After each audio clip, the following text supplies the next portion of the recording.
चलिए हम देखते हैं साइंस के एनसीईआरटी क्लास 7 के 4 चैप्टर है। चैप्टर के नाम है ऊष्मा। देखते हैं तो अध्याय 3 में आप पढ़ चुके हैं कि ऊन वस्त्र जानतव्य रेशों से प्राप्त होते हैं और आप यह भी जानते हैं कि सूती वस्त्र पादप रेशों से प्राप्त किए जाते हैं। हम शीतकाल में ऊनी वस्त्र पहनते हैं जो हमें गर्म रखते हैं। जब मौसम गर्म होता है तब हम हल्के रंग के सूती वस्त्र पहनना पसंद करते हैं।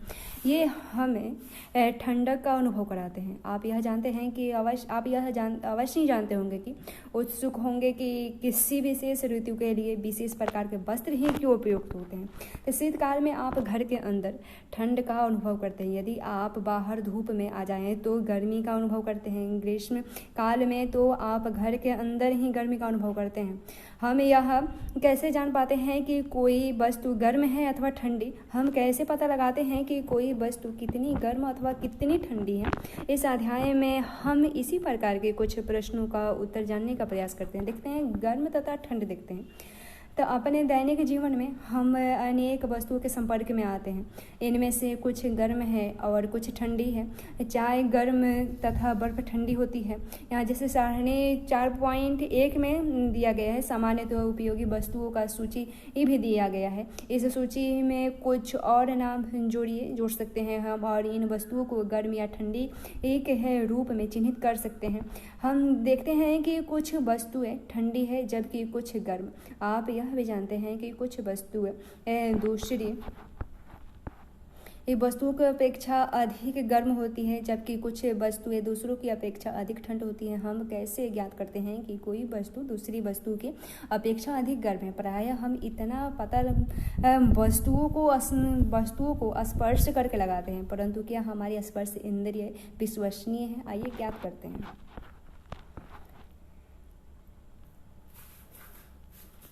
यहाँ कुछ पॉइंट दिया है। आपको परामर्श दिया जाता है कि बहुत अधिक गर्म वस्तुओं को ना छुओ।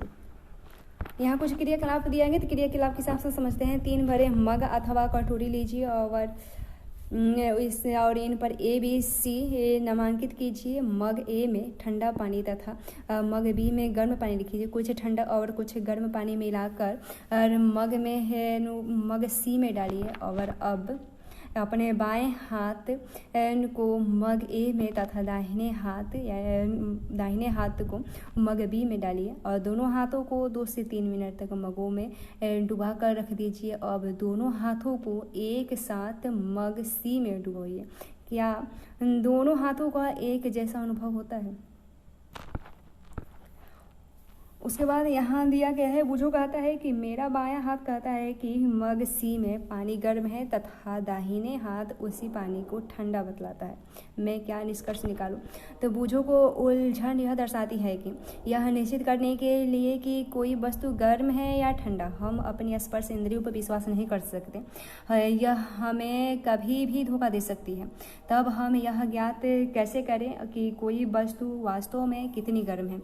किसी वस्तु को उष्ण यानी गर्मी की विश्वसनीय माप करके ताप में भी की जा सकती है और ताप मापने के लिए उपयोग की जाने वाली युक्ति तापमा यानी थर्मामीटर कहलाती है। उसके बाद हम देखते हैं ताप मापन। देखते हैं कि क्या आपने कोई तापमापी देखा है? यदि याद कीजिए कि जब कभी आपको या आपके परिवार में किसी को बुखार चढ़ा तो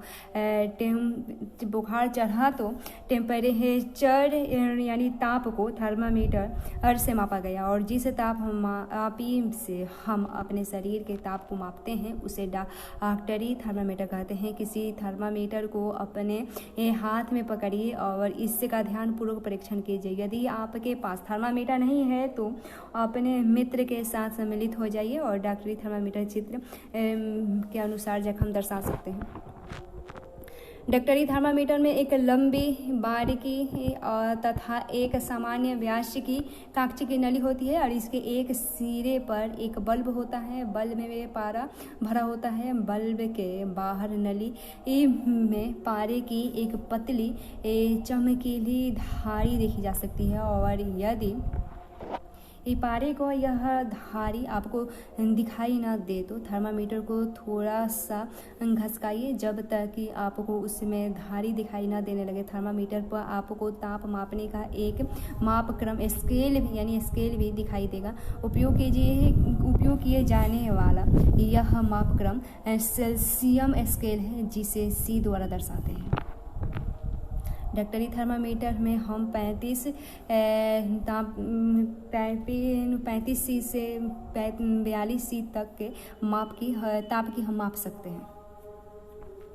उसके बाद थर्मामीटर से ताप मापन देखते हैं। तो आइए यह सीखें कि थर्मामीटर को कैसे चढ़ाया जाता है। सबसे पहले इसे के किन्हीं दो क्रामत यानी एक के बाद एक बड़े चिन्हों द्वारा निरूपित ताप के अंतर को नोट कीजिए। इन दोनों चिन्हों के बीच भागों को संख्या यानी छोटे चिन्हों द्वारा दर्शाएं। संख्या को नोट कीजिए। मान लीजिए कि दो बड़े चिन्हों के बीच 1 डिग्री का अंतर है तथा इन चीज़ों के बीच 5 भाग है। तब एक छोटा उपयोग करने के पहले थर्मामीटर को अच्छी प्रकार धो लीजिए और धोने के लिए किसी प्रतिरोधी यानी रोगाणुरोधक घोल का उपयोग करना सुरक्षित रहता है। और अब इसे अपने हाथ में कसकर पकड़िए और कुछ झटके दीजिए। झटके देने से परे का तल नीचे आ जाएगा और सुनिश्चित कीजिए कि यह 35 डिग्री से नीचे आ गया। और अब थर्मामीटर के बल्ब को अपनी जीभ के नीचे रखिए। 1 मीटर के पश्चात थर्मामीटर को बाहर निकालिए और उसका पाठ्यांक नोट कीजिए। यह आपके शरीर का ताप है। ताप को सदैव इसके मात्रक C के साथ व्यक्त करना चाहिए और अपने शरीर का ताप निकाल कर नोट कर सकते हैं। मानव शरीर का सामान्य ताप 37 डिग्री है और ध्यान दीजिए कि इस ताप को इसके मात्रक के साथ व्यक्त किया जाता है। आइए पहली का विश्वास दिखाते हैं। पहली कहती है कि पहली ने अपने शरीर का ताप मापा और वह चिंतित हो गई कि क्योंकि यह ठीक 37 डिग्री नहीं था। तो देखते हैं क्रियाकलाप के हिसाब से।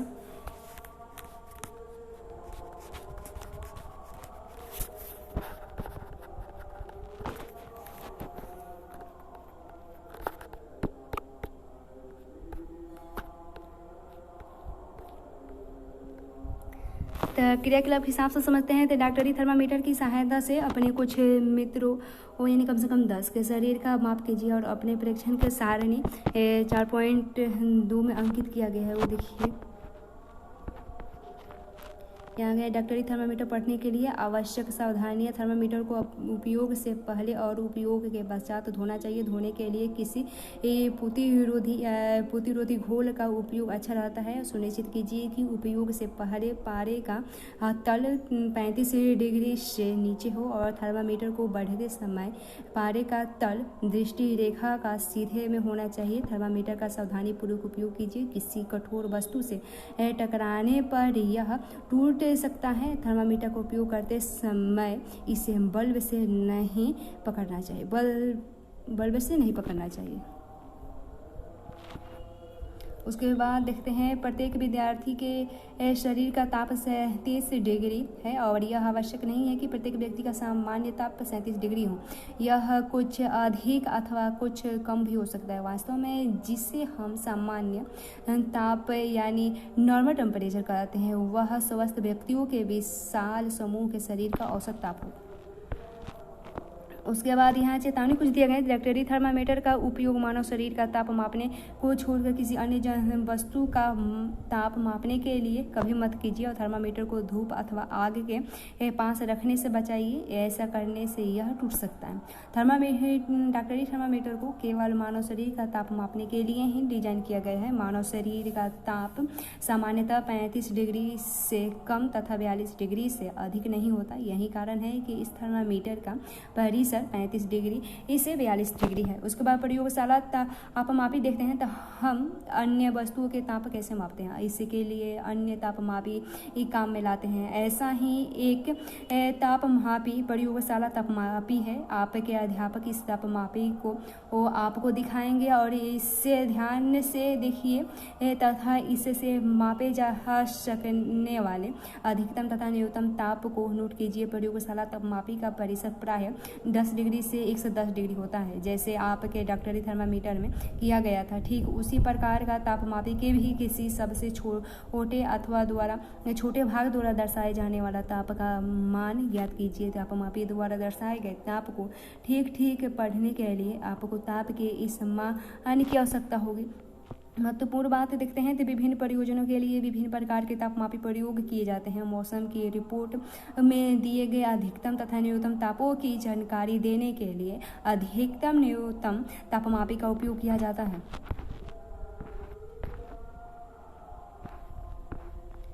यहाँ कुछ क्रियाकलाप के हिसाब से समझाया गया है। किसी बीकर अथवा मग में नल का थोड़ा सा जल लीजिए और तापमापी को जल में इस प्रकार डुबोइए कि उसका बल्ब तो जल में डूबा रहे लेकिन वह बर्तन के तली अथवा दीवारों को स्पर्श न कर सके। और तापमापी को जल में ऊर्ध्वाधर रखते हुए इसमें पारे के तल की गति को देखिए और तब तक प्रतीक्षा कीजिए जब तक कि नली में पारे का तल स्थिर न हो जाए और तापमापी का पाठ्यांक नोट कीजिए। और यह इस समय जल का ताप है और कक्षा में विभिन्न विद्यार्थियों द्वारा मापे गए जल के ताप की तुलना कीजिए। क्या इन मापों के कुछ विभिन्नताएं हैं? संभव कारकों पर हम चर्चा कर सकते हैं। और उसके बाद महत्वपूर्ण बात, प्रयोगशाला तापमापी का उपयोग करते समय डॉक्टरी थर्मामीटर का पाठ्यांक लेते समय बरती जाने वाली सभी सावधानियों का अतिरिक्त निम्नलिखित सावधानी ये भी बरतनी चाहिए। तापमापी को ऊर्ध्वाधर रखना चाहिए, तिरछा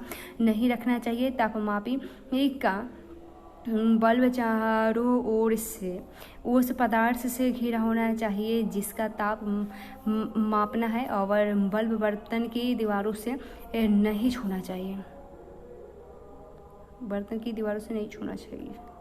उसके बाद एक और क्रियाकलाप है, किसी बीकर या मग में थोड़ा गर्म पानी लीजिए। तापमापी के बल्ब को जल में डुबोइए। पारे के तल के स्थिर होने तक प्रतीक्षा कीजिए। जब पारे का तल स्थिर हो जाए तो ताप नोट कीजिए और अब तापमापी को जल से बाहर निकालिए। ध्यानपूर्वक देखिए कि अब क्या होता है।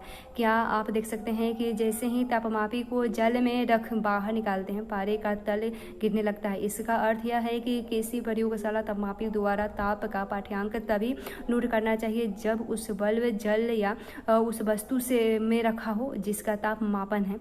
और स्मरण कीजिए कि अपने शरीर का ताप मापने समय आपको पाठ्यांक नोट करने के लिए थर्मामीटर को मुंह से बाहर निकालना पड़ता है। क्या तब आप प्रयोगशाला तापमापी को अपने शरीर का ताप मापने के लिए उपयोग कर सकते हैं? स्पष्ट है कि प्रयोगशाला तापमापी का उपयोग इस प्रयोजन के लिए सुविधाजनक नहीं है। डॉक्टरी थर्मामीटर को मुंह से बाहर निकालने पर पारे का तल नीचे या ऊपर क्यों नहीं जाता? या किसी डॉक्टरी थर्मामीटर का फिर से परीक्षण कीजिए। और क्या आप बल्ब के पास कोई विभंग यानी किंक देखते हैं? विभंग का क्या लाभ है? और यह पारे के तल को अपने आप नीचे गिरने से रोकता है। एक और महत्वपूर्ण बात, तापमापी से पारे का प्रयोग के विषय में अनेक चिंताएं हैं। पारा एक विषाक्त पदार्थ है और यदि तापमापी टूट जाए तो इसका निपटान अत्यंत कठिन है। आजकल अंकीय तापमापी यानी डिजिटल थर्मामीटर उपलब्ध है जिसमें पारे का उपयोग नहीं होता। उसके बाद हम देखते हैं ऊष्मा का स्थानांतरण देखते हैं। तो संभवतः आपने देखा होगा कि जब किसी बर्तन को ज्वाला पर रखते हैं तो वह तप्त हो जाती है यानी गर्म हो जाती है। इसका कारण यह भी है कि ऊष्मा ज्वाला से बर्तन की ओर चली जाती है। और जब बर्तन को ज्वाला से हटा देते हैं तब यह धीरे धीरे ठंडा हो जाती है। यह ठंडा क्यों हो जाता है? उसमें बर्तन से परिवेश की ओर स्थानांतरित हो जाती है। इस प्रकार आप समझ सकते हैं कि दोनों स्थितियों में ऊष्मा गर्म वस्तु के ठंडी वस्तु की ओर प्रवाहित होती है। वास्तव में ऊष्मा सदैव गर्म वस्तु से अपेक्षाकृत ठंडी वस्तु की ओर प्रवाहित होती है। ऊष्मा की इस प्रकार स्थानांतरित होती है। आइए इसकी खोज करते हैं, क्रियाकलाप के हिसाब से समझते हैं। तो एल्युमिनियम में या लोहे जैसी किसी धातु की एक छड़ अथवा चपटी पट्टी लीजिए और छड़ पर मोम के छोटे छोटे टुकड़े चिपकाइए। ये टुकड़े लगभग सामान्य दूरियों का होना चाहिए और छड़ के एक सिरे को एक प्रयोगशाला स्टैंड पर कसिए। और यदि आपको स्टैंड न मिले तो आप छड़ के एक सिरे को ईंटों के बीच में दबा कर रख सकते हैं। और अब छड़ के दूसरे सिरे को गर्म कीजिए और ध्यानपूर्वक देखिए मोम के टुकड़े का क्या होता है और क्या ये टुकड़े गिरना आरंभ कर देते हैं। कौन सा टुकड़ा सबसे पहले गिरता है? और क्या आप सोचते हैं कि ऊष्मा ज्वार के सबसे निकट के सिर से दूसरे सिर की ओर स्थानांतरित होती है? वह प्रक्रम है जिसमें ऊष्मा किसी वस्तु के गर्म सिरे से ठंडे सिरे की ओर स्थानांतरित होती है और चालन कहलाता है। ठोसों से ऊष्मा प्रायः चालन के प्रक्रम द्वारा स्थानांतरित होती है। क्या सभी पदार्थों में ऊष्मा का चालन आसानी से हो सकता है? आपने अवश्य देखा होगा कि खाना पकाने के लिए उपयोग किए जाने वाले धातु का बर्तन में प्लास्टिक या लकड़ी की हल्दी लगी होती है। क्या आप किसी तप्त बर्तनों को हल्दी से पकड़कर बिना हाथ जलाए उठा सकते हैं? उसके बाद क्रियाकलाप के हिसाब से एक और समझते हैं। किसी छोटे बर्तन या बीकर में गर्म पानी लीजिए। कुछ वस्तुएं जैसे स्टील की चम्मच, प्लास्टिक का स्केल, पेंसिल तथा विभाजनी एकत्र कीजिए और इन सभी वस्तुओं के एक सिरे को गर्म पानी में डुबोइए। कुछ देर प्रतीक्षा करने के पश्चात दूसरे सिरे को छूकर देखिए। अपने प्रेक्षणों को सारणी 4.3 में लिखिए, यहाँ दिया गया है। और जो पदार्थ अपने से होकर ऊष्मा को आसानी से जाने देते हैं उन्हें ऊष्मा का चालक कहते हैं। और इनके उदाहरण हैं एल्युमिनियम, आयरन यानी लोहा तथा कॉपर, तांबा। जो पदार्थ अपने से होकर ऊष्मा को आसानी से नहीं जाने देते उन्हें ऊष्मा का कुचालन कहते हैं। जैसे प्लास्टिक तथा लकड़ी होते हैं। कुचालकों को ऊष्मारोधी भी कहते हैं। और जल तथा वायु ऊष्मा के कुचालक हैं। जल तथा वायु ऊष्मा के कुचालक है। और तब इन पदार्थों में ऊष्मा स्थानांतरित कैसे होता है, आइए पता लगाते हैं। फिर एक क्रियाकलाप के हिसाब से समझते हैं।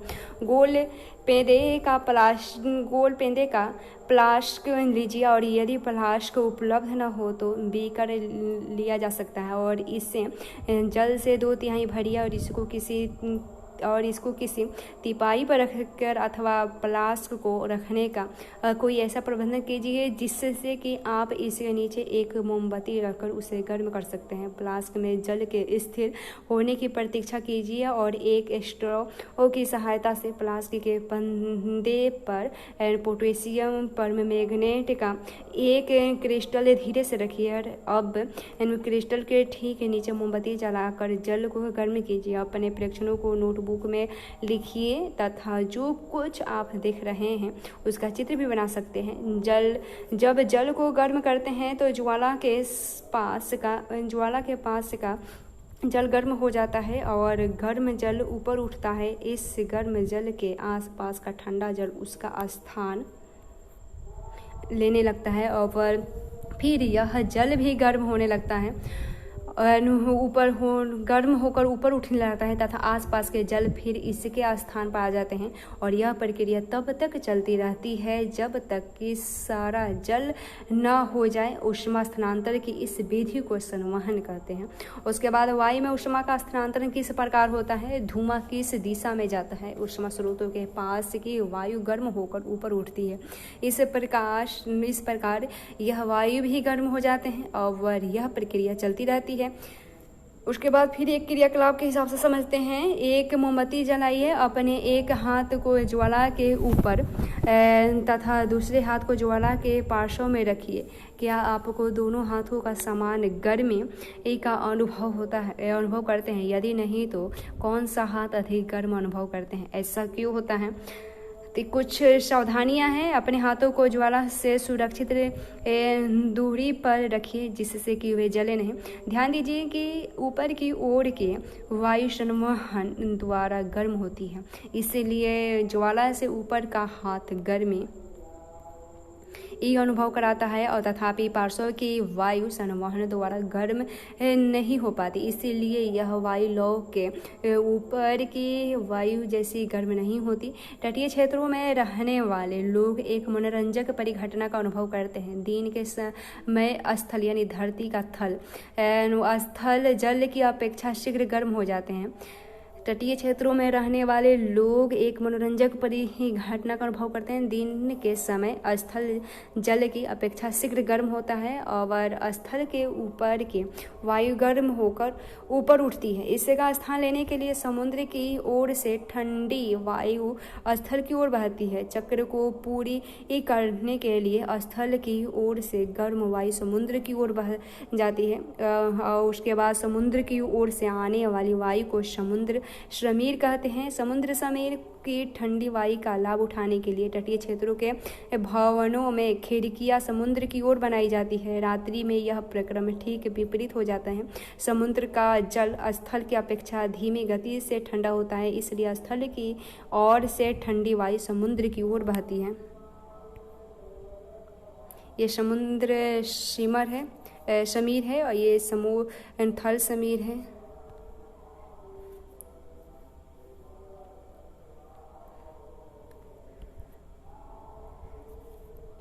इसलिए स्थल की ओर ठंडी वायु समुद्र की ओर बहती है और यह स्थल समीर कहलाती है। इस परिघटना को दर्शाता है। और जब हम धूप में खड़े होते हैं तो हम गर्माहट अनुभव करते हैं। सूर्य से हम तक ऊष्मा कैसे पहुंचती है? यह चालन अथवा संवहन द्वारा हम तक नहीं पहुंच सकती, क्योंकि इन दोनों प्रक्रियाओं में ऊष्मा स्थानांतरण के लिए माध्यम आवश्यक है। चूंकि पृथ्वी तथा सूर्य के बीच की अधिकांश स्थान में कोई माध्यम जैसी वायु नहीं है, अतः सूर्य से हम तक ऊष्मा एक अन्य प्रक्रम द्वारा आती है जिसे विकिरण कहते हैं। विकिरण द्वारा ऊष्मा के स्थानांतरण में किसी माध्यम जैसे वायु अथवा जल की आवश्यकता नहीं होती।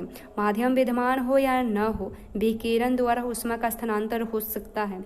जब हम किसी हीटर के सामने बैठते हैं तो हमें इसी प्रक्रम द्वारा ऊष्मा प्राप्त होती है। जो आला से हटाकर रखा कोई गर्म बर्तन ठंडा होते समय अपनी कुछ ऊष्मा को विकिरण द्वारा ही परिवेश को स्थानांतरित करता है। हमारा शरीर विकिरण द्वारा ही परिवेश की ऊष्मा देते हैं तथा उससे ऊष्मा ग्रहण करता है। सभी गर्म पिंड विकिरणों के रूप में ऊष्मा विकिरित करते हैं। जब ये ऊष्मा विकिरण किसी अन्य वस्तु से टकराते हैं तो इनका कुछ भाग परिवर्तित हो जाते हैं और कुछ भाग अवशोषित हो जाते हैं तथा कुछ भाग परागत हो सकता है। ऊष्मा के अवशोषित भाग के कारण वस्तु का ताप बढ़ जाता है और धूप में यानी बाहर जाते समय आपको छाते का उपयोग करने का परामर्श क्यों दिया जाता है। देखते हैं सर्दियों तथा गर्मियों में हमारे पहनने के वस्त्र के प्रकार देखते हैं। तो आप जानते हैं कि गर्मियों में हम हल्के रंग के वस्त्रों की वरीयता देते हैं तथा सर्दियों में हम गहरे रंग के कपड़े पहनना पसंद करते हैं। ऐसा क्यों? आइए इसका पता लगाते हैं।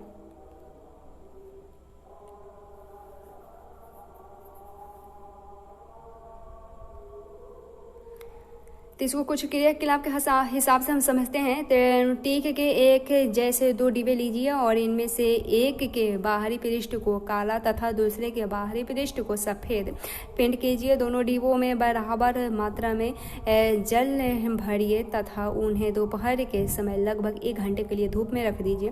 दोनों डिब्बों में भरे जल के ताप मापिए तथा आप दोनों के ताप में कुछ अंतर पाते हैं और किस डिब्बे में जल अधिक गर्म है, केवल जल को छूकर भी आप दोनों के ताप में अंतर अनुभव कर सकते हैं। फिर एक और क्रियाकलाप के हिसाब से समझते हैं। क्रियाकलाप में देखते हैं तो उपयोग किए गए दोनों डिब्बों लीजिए और इन दोनों में समान मात्रा में समान ताप यानी लगभग 60 डिग्री का तापमान होना चाहिए। तो इन दोनों सामान्य तापमान का गर्म जल भरिए और दोनों और डिब्बों को किसी कमरे में अथवा छाया में रखिए। 10 से 15 मिनट के पश्चात प्रत्येक डिब्बे के जल का ताप ज्ञात कीजिए। इन दोनों डिब्बों में जल का ताप सामान्य दर में कम होता है। क्या इन क्रियाकलापों से आप यह निष्कर्ष निकाल सकते हैं कि गर्मियों में सफ़ेद या हल्के रंग के वस्त्र तो सर्दियों में गहरे रंग के वस्त्र पहनना अधिक आरामदायक क्यों प्रतीत होता है? गहरे रंग के पृष्ठ अपेक्षाकृत अधिक ऊष्मा अवशोषित करते हैं, इसलिए सर्दियों में गहरे रंग के वस्त्र पहनना हमें सुखद लगता है और हल्के रंग के कपड़े उष्णीय विकिरणों के अधिकांश भाग को परिवर्तित कर देती है, इसलिए गर्मियों में हमें हल्के रंग के वस्त्र अधिक आरामदेह लगता है। कुछ महत्वपूर्ण बात, हम अपने घरों को ठंडा या गर्म रखने के लिए कोयला या लकड़ी जैसे ईंधन अथवा विद्युत का उपयोग करते हैं। क्या ऐसे भवन बनाना संभव है जिन पर बाहर की गर्मी या सर्दी का कोई प्रभाव न पड़े? भवन की बाहरी दीवार को यदि ऐसा बना दिया जाए जिससे उसके बीच में वायु की एक परत बंद हो जाए तो ऐसा संभव किया जा सकता है। ऐसा करने के एक विधि है कि भवन निर्माण में खोखली ईंटों का उपयोग किया जाए, जो कि आजकल उपलब्ध है। उसके बाद हम देखते हैं सर्दियों में ऊनी वस्त्र हमें उष्ण बनाए रखते हैं। देखते हैं सर्दियों में हमें ऊनी वस्त्र उष्ण बनाए रखते हैं, तो सर्दियों में हम ऊनी वस्त्र पहनते हैं। ऊनी वस्त्र रोधी है और इसी के अतिरिक्त उसके अतिरिक्त ऊन के रेशों के बीच में वायु यानी फंसी ट्रैप रहती है। यह वायु हमारे शरीर की